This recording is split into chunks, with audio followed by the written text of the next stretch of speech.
হ্যাঁ? ও বস, মনে হয় ঝামেলা আছে। ঝামেলা তো অবশ্যই আছে। কি নায়িকাটারে লয়ে যাবেন নি?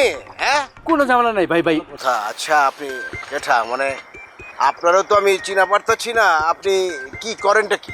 ভাই ভাই ভাই ওগুলো কোনো সমস্যা নাই, আমি এই গ্রামেরই বলা। ও আচ্ছা, বুঝা পারছি আপনি এই গ্রামের পোলা। হ্যাঁ, তা আপনি কি করেন? কি করি না সেটা কোন, আমি সবই করি। খাইছে আমারে? হ্যাঁ, সবই করে? অভিনয় করেননি? না ভাই, আমি অভিনয় করি, এটা আমি আবার আপনার গ্রহণ করলাম। কর নাই কে, আসলে জামানা উল্টাপাল্টা হয়ে গেছে তো। এখনকার জামানার মানুষজন মনে করে কি যে ব্যাকরণের লিগে কোনো ট্রেনিং এর দরকার নাই, আর অভিনয় করানোর জন্য কোনো ট্রেনিং এর দরকার নাই। সবাই যেমন বিয়া করবার চায়, সবাই তেমন অভিনয় করবার লেগে চায়। তাছাড়া আপনি যেহেতু কয়া ফেলাচ্ছেন আমি সবই করি, সেই জন্য ধরে লইছি অভিনয়টা করেন। না ভাই, আপনি যেটা ভাবতেছেন আসলে তা না।